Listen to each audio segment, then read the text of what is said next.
Welcome. It's Charter California Edition. I'm Brad Pomerance. Our guest, Ted Lieu, member of the California State Senate. And sir, what a difference a year makes. The chief legislative analyst recently issued a report which indicates that the governor's projections for the budget were too conservative and that there is an even bigger surplus in California, topping $2 billion for the end of this upcoming fiscal year.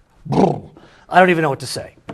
Well, I think it's helpful to remind people what it was like just a few years ago. Yeah, just even last year at this time. In 2008, 2009, we were facing a $60 billion budget deficit over 2 years. Our unemployment was in double digits, our credit rating was tanking, and we were on the verge of a government shutdown. But we didn't do that. We came together, we made some very painful choices, we stabilized the state and provided a foundation from which to grow. And as you noted, this year we now have not only a projected surplus, but we have unemployment down nearly to the lowest in about 5 years. Right. Still needs to go down further. Still needs to go down further. Our credit rating has increased. We paid over $4 billion down in debt. We reinvest in education. We have over $1 billion in reserves. So let's talk about what to do with this surplus, which is projected to grow to almost $10 billion by 2018. Lots of things could be done. You could restore cuts that were made to social service programs. You could create a bona fide rainy day program. You could cut taxes. What should be done with the surplus? I would pay down more of the debt. Okay, and I know Governor Brown is looking at that. Correct, partly because those are one-time expenditures. And while I like the LAO and I like what they've been doing, projections are still just that, projections. They we are. really don't know, for example, what 2018 or 2017 will bring. So paying down debt is a safe thing to do because it doesn't lock you into your recurring expenses. Right. I think we should continue to double down on education. That's what we did this year. We essentially paid down the debt and increased funding education, K through 12 plus higher education. What's interesting about education is the surplus aside, there still will be more money for education because of the formula set up by Prop 30, Prop 98. So even if you don't spend any of that surplus for education, more money's coming in for education. Absolutely. Some of them, much of money is locked in education we'll get, but we still owe education a lot of money from all their previous years of borrowing from education. One could argue. You could argue it that way as well. So, I also do think that we have to increase rehabilitation for our prisoners and drug treatment, mental health treatment. That's how we reduce prison overcrowding. Let's talk about prisoners, because I received your email blast and I was really stumped when I received this one, which I'm about to discuss. And it was a blast focused upon a program in prison called the Prison Arts Project. Would never have expected Senator Ted Lieu to be part of the Actors Gang Prison Project. But you have partnered with Tim Robbins, the legendary Tim Robbins, and you are bringing the arts and theater into California's prisons. California used to have a very significant arts and corrections program that was shown to reduce recidivism. Unfortunately, it was cut because of the lean budget years, and I want to restore all those programs. So let's talk more about it, because like you said, the program was created, it was brought in the 1970s, a study was done in the 80s, which indicated that the benefits were palpable, both quantitative and qualitative. But in 2003, as you suggested, the program was cut in terms of public funding. Correct. So the Actors Gang, run by Saber Williams and also Tim Robbins, who's artistic director, they have continued to do this work, relying on private donations. They're a nonprofit, and they've done amazing things. I had the honor of watching one of their performances at Norco Prison. In the Riverside County. Correct. And you see 25, 30 inmates do this performance, and at the end of it, you're just blown away by how amazing it was, but also the humanity that they showed and sort of the way they were thinking, and you came to conclusion, at least I did, that what a waste it was to have all these creative individuals locked away for this many years and then give them no training no skills, and then we put them out on the streets, and guess what? They're going to commit more crimes. What's interesting about this program is it's not your traditional job training or rehab program, but I got to think the psychological element, the psychosocial element behind performing in theater is dramatic. And that leads to my view that there's no single silver bullet to tackle recidivism. Some prisoners may do very well with, a course in plumbing. Some don't want to do plumbing at all. Right. Maybe they could benefit from another course. Some may just need a GED or some education. But some need to know how to manage their emotions and how to express themselves. And you have a lot of people in prison who are there not because they rationally couldn't think through things, but maybe because they did something in the heat of the moment and they couldn't manage their emotions. And this is what this theater and these arts and corrections program do. They help them deal and manage with their emotions. And I read your op-ed, which you co-wrote with Mr. Robbins, and one paragraph that really touched me, impacted me, was the discussion about how these prisoners, these actors, start to access empathy.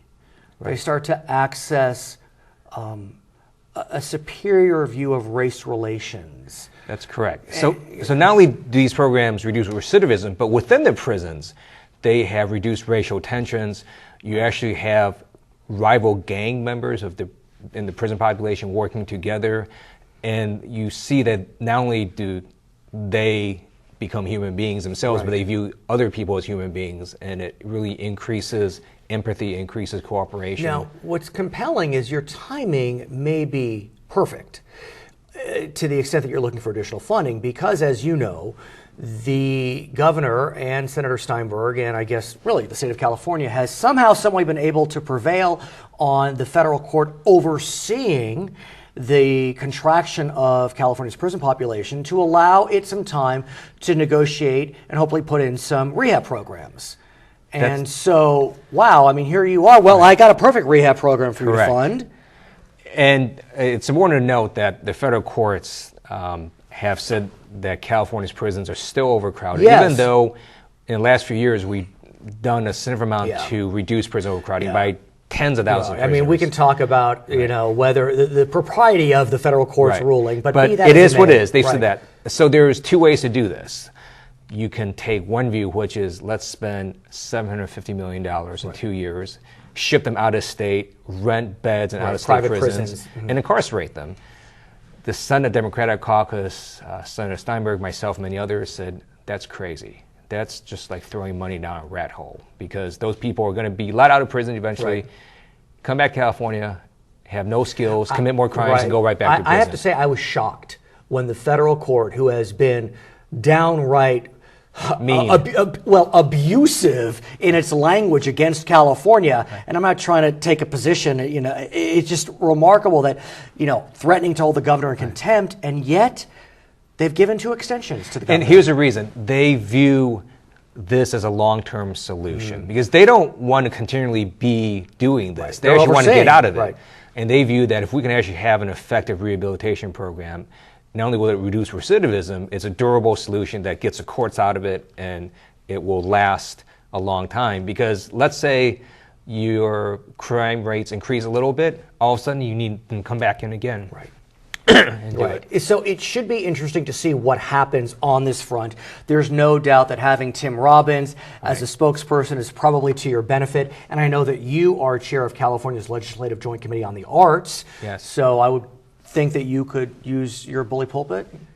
Absolutely, we're putting in requests for additional funding for this program. His name is Ted Lieu. He is a member of the California State Senate. My name is Brad Pomerance. We'll be right back on Charter California Edition.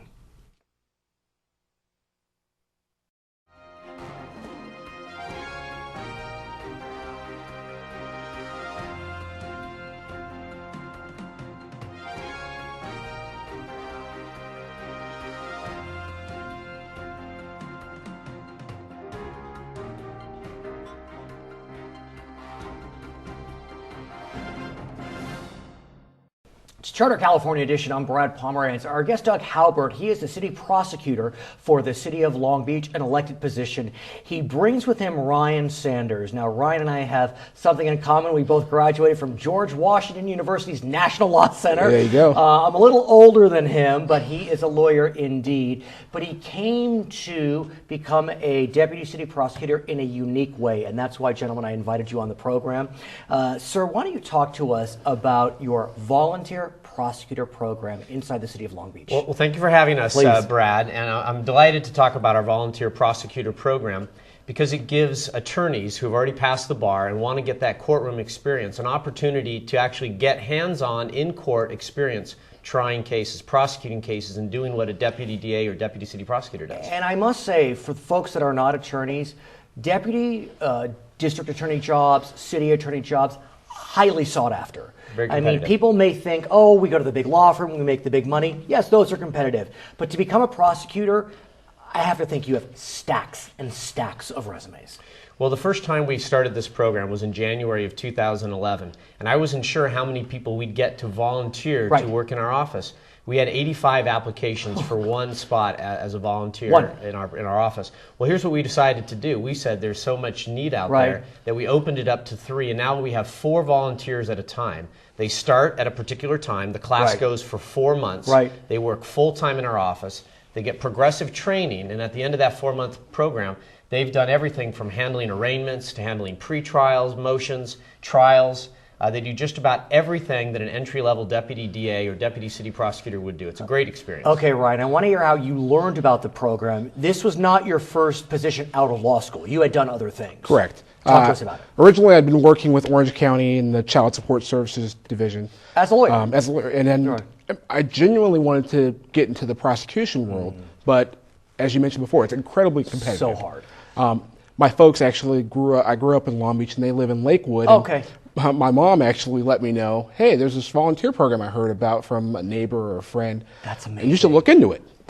So I did, and it sounded like a great opportunity. I put in my application, went through a kind of tough interview. And with this one? with Mr. Haubert? Eventually with Mr. Haubert, yes. Yeah. Well, we now have regularly 100 people apply every time we have openings. We open the window for volunteers. We get about 100 applications. So we pick and choose those that we think will be the most successful as prosecutors. Just to get in the program is challenging and competitive. And at some level, it is a recruitment tool. Is that fair?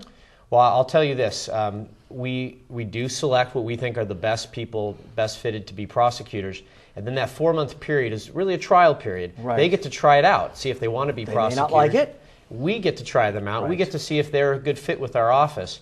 Obviously, at the end of the program, if there is an opening in the office, I'm in a position to select the best volunteer to join my office. And so it's really at some level fortuitous. Will you have an opening at that moment, or even maybe a few months down the line? We never know. Correct. And so talk to us about your time in this program. It must have felt like boot camp, I can only imagine. It absolutely was. The first couple of weeks is in the classroom training as well as in-court training. And we're hammered with everything, things on the law, how to do trials, how the process works within the office. After that, here's a trial. Literally? Literally. They hand you a trial and say, okay, there you go. Go put it in front of a jury, prove the case. Oh my. Yes. And while you were a volunteer prosecutor, you tried 2 cases. Correct. I mean, 1 prostitution, 1 a DUI. If you can, Ryan, that DUI case, you told me about it, not a slam dunk. No, not at all. You pulled a conviction. Somehow it managed, So tell us about that case, because it is an interesting, unique one. Well, basically, normally, everyone kind of knows above the .08 is the legal limit. In this case, he was a .07 blood alcohol level. And I thought that if you don't hit .08, you're clear. Right. But that's not the case necessarily. No. DUI law is broken up into 2 parts. There's the above the .08 and also the being under the influence while driving part. Explain. And that's what we charged him with. Because? Because in addition to having the blood alcohol level of .07, he ended up crashing his car into a boat parked on the street. Oops. Yeah. That's a problem. Bit of a problem there. Yes. But he fought it. He decided not to plea out and go to trial. Well, it was not an easy case. No. And Ryan obviously has to prove that the reason for the accident was the impairment. Right. And Ryan was able to show to a jury that the person was impaired and should not have been driving. And as a volunteer, obviously that sends a message to us in the office that he won a challenging case. But we get to see the volunteers in action. That's one of the Did you watch things that trial at all? Do you remember? I did see part of the trial. Okay. But all of our volunteers are busy, especially towards the end of that 4-month period.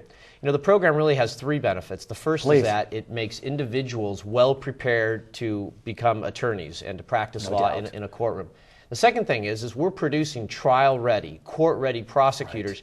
Even if my office does not have an opening, our volunteers get hired to become deputy DAs in LA, San Diego, Orange County, Kern County. So we're preparing trial-ready prosecutors. The third thing is we're actually saving the taxpayers of Long Beach a lot of money. We estimate about $300,000 a year. My office has been cut in 5 years. We've gone from having 21 prosecutors to having 14 prosecutors. That's a third cut. We would not be able to do the job we do without having volunteers to supplement. And as I understand it, you've hired about 6 out of the program. 3 are still with you. 3 have moved on to become deputy DAs and other. DAs. Right. That's so right. Clearly this training ground has worked. Did you ever think? I was amazed by it. And in my class even, I got hired on by the Long Beach City prosecutor. Another classmate's a DA in LA, and another is a DA in Inyo County. Okay, so no complaints right off there. the bat. So give us a sense as to how you decided to develop this program. I've heard of clerkships, of course, where you can, after the second summer of law school, you may work in the prosecutor's office. Sometimes, remember the clinics at GW? Right. You could actually try cases at clinics. Actually, when I was at GW, I tried a case via brief, and we were successful, so that was kind of cool, despite my writing the brief. But be that as it may, how did you come to this? Well, it's not uncommon to have law clerks who are law students get exposure and experience working in a law firm or in a prosecuting agency. It's a little different, though. Nowadays, it's very difficult, very challenging to get that first job out of law school. And when we had our numbers cut, we thought, let's open it up to a volunteer. We made an announcement. We were looking for a volunteer prosecuting attorney. We got over 100 applications of people who wanted to be the volunteer in our office.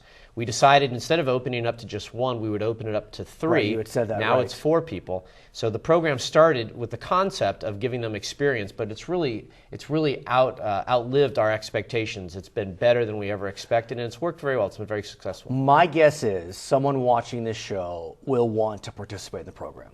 I just believe that somehow, some way, they would say, I want to apply. What can they do? What should they do? If they live in the Long Beach area or otherwise. We'll monitor the city's website. We actually post it there. It also gets put on other websites as well. But there's an opening period. It's about a month period. And you have to submit an application during that period because we're only going to look at applicants that apply during that time. Then we have an interview process that takes less than 3-4 weeks. And then we're ready to bring on the next class. And they have to be prepared to volunteer their time full-time for 4 months. That's tricky. Had you already left Orange County's Child Services Office? Yes. So the timing worked out for you? Timing worked out well. What would you say to someone who is thinking of applying to this program? Absolutely look into it. But I think the first step would be maybe talk to a prosecutor. All of us are available.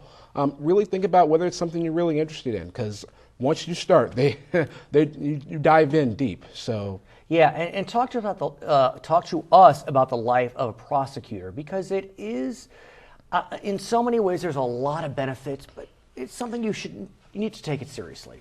Well, it can be intense, and I think the experience is such that a lot of people want to be prosecutors, or they think they want to be prosecutors, but when they see what it's really like, how much you are in front of the court, how much you're in front of a jury, sometimes it can be daunting, but it's a great way to get a trial yourself, to see if it fits you, if it fits your personality. I was a lawyer, a full-time lawyer for about 10 years, and I tried a grand total of 0 cases. And you have been a lawyer for a few years and have tried over 10 cases. Yes. It's the experience is invaluable. Absolutely. I want to thank you both for joining us, and thanks, Mr. Haubert, for developing this program. Long Beach is lucky to have it. Good to see you, man. GW, I love it. I'm Brad Pomerance. Thanks for watching Charter California Edition.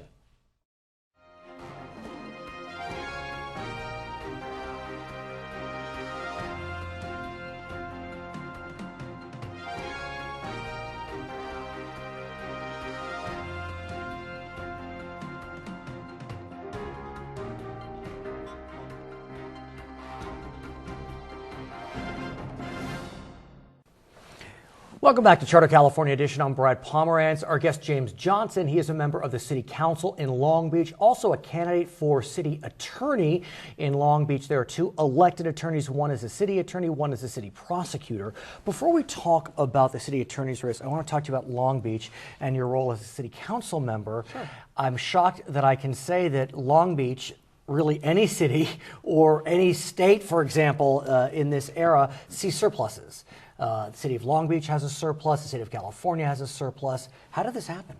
Yeah, well, you know, Brad, when I go to these conferences, other cities look at me and you can see the desire. We'd love to have this. I mean, it's very rare. You know, people hear, boy, deficits, we have a surplus. Right. Really, that's the consequence of long-term financial planning. Things like pension reform helps our budget. Right. Things like making sure you don't spend every penny but put a little money aside. So I think we've had a long-term approach.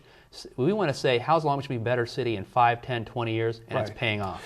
My question, though, is when a surplus arises, all of a sudden, everyone comes out of the woodwork and says, let's spend this money on X, Y, and Z. So that begs the question, what do you spend the money upon? Do you cut taxes? Do you further fund pensions? Because we know that many cities have underfunded pension liabilities.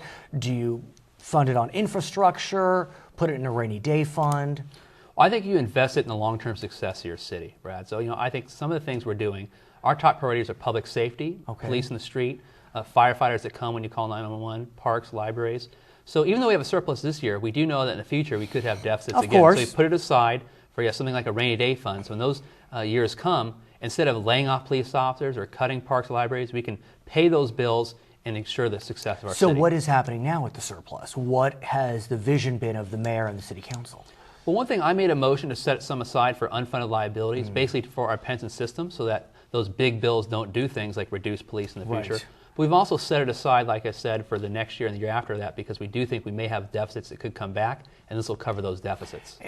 Are you facing pressure from various interest groups? Don't mean to be pejorative, but I don't know any other way to say it. Interest groups who want you to spend that money on this project or on that event, whatever it may be? Well, sure, Brad, but you know, most of my residents tell me, you know, James, I understand what the city's doing. I want to have a great city, not just for me, but for my kids. And I think when they know that we're putting it aside and not spending it, I think a lot of people are very supportive of that. You mentioned spending it on making the city a better place, infrastructure projects, for example. And we've all read and heard about what's known as the broken windows theory, which is that if a neighborhood starts to head downward through, metaphorically speaking, broken windows, and they don't get repaired, that it becomes a death spiral. And should you be successful in your race for city attorney, I understand that you actually, in that role, could play a part in trying to prevent that cycle from even beginning, that broken window cycle. Why don't you explain to us how the city attorney would be involved in that? Well, sure. You know, as a city councilor, I've been obviously very active in public safety. I've been in the public safety committee. I've set aside a lot of money for things like light improvements because well-lit streets are safer streets.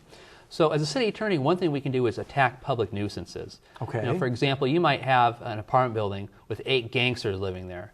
Well, you know what? When you have that situation, there are going to be drug deals. There could even be drive-by shootings. So you're really eroding quality of life, but also creating a crime nuisance. So one thing we can do is basically go to that landlord and say, you got to evict these folks, and if you don't, we're going to fine you under the civil procedures. You can do that? You can go to a landlord under civil law and say because of the tenants that remain in your building, you could be subject to a civil fine? Right, that's a public nuisance, so you can basically file a lawsuit to do that. Now, before you do that, you do a lot of administrative things. No, I understand that, but I'm fascinated. I mean, as you know, I'm a lawyer. I don't practice really much, but that's a fascinating strategy that you, because we all know that over the last 10, 15, 20 years, one of the big strategies against gangs has been the gang injunction, preventing gang members from assembling. They've been very controversial, but most often upheld. This is different. You're not going after the gang members. They're not the defendants in a criminal or civil action. The landlord, in effect, is the civil defendant. Right. Well, whoever's creating the public nuisance. So one of your responsibilities, obviously, as a landlord or as anybody, you need to create, a public order. And if you're thinking, hey, I'll make a couple extra bucks renting out to the wrong, folks who we know are going to cause a problem. In addition, of course, of police going after the criminal violations, we can say, you know what, you're creating a public nuisance. You need to abate that nuisance. Right. And if you don't, there are going to be consequences. Has this been done before? Going after a landlord based upon their tenancies?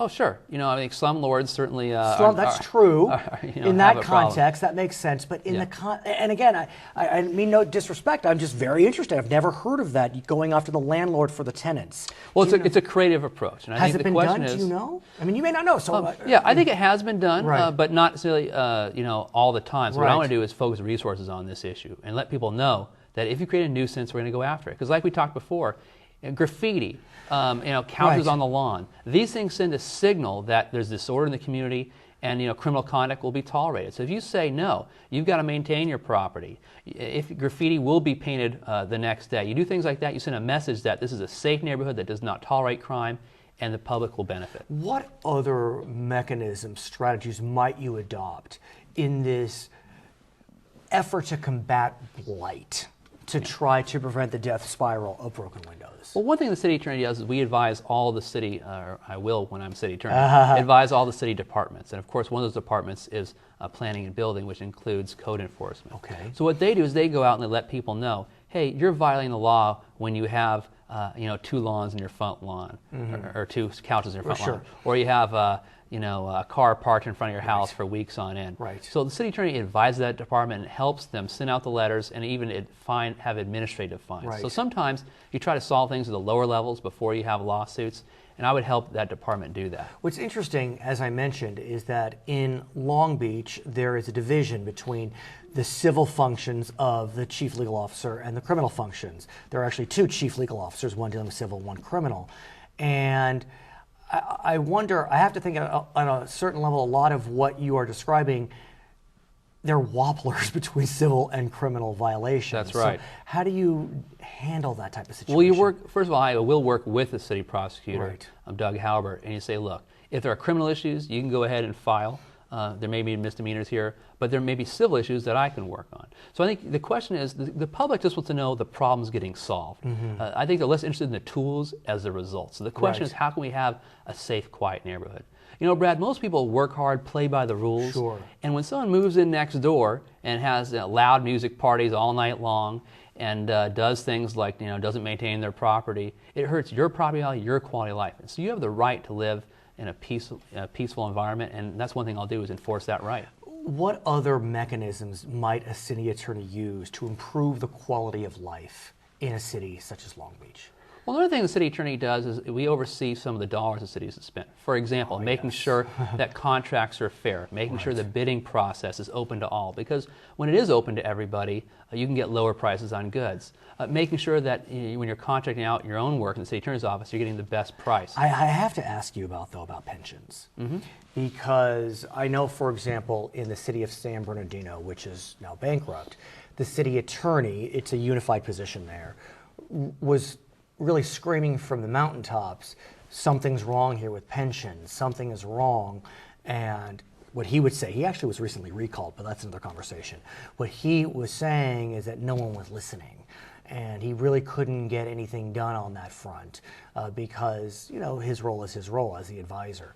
So what can the city attorney do to raise those red flags effectively? Well, that's right. I think the city attorney is the primary legal advisor, so letting the council know and understand their contracts. Whether it's an employment contract, a pension contract, or a contract for services, they need to understand the terms. As a good lawyer, your client needs to know the material terms of a contract. So at the end of the day, your role is to say, counsel, here's the contract, here's what it means, make sure the city manager is giving them all the financial information, and they decide. But I've found, Brad, when people understand a contract, and they understand the terms, more often than not, they do the right thing. When they don't understand it, when there's not enough information, that's when you have problems occur. Would you be able to provide that information without fear of retribution? Well, the city attorney is independently elected, there you have and that's the importance of the office. I'll be independently elected. I'll only answer the people, and that's why I'm going to serve. His name is James Johnson. He is a member of the Long Beach City Council, also a candidate for city attorney in Long Beach. I'm Brad Pomerance. It's Charter, California Edition.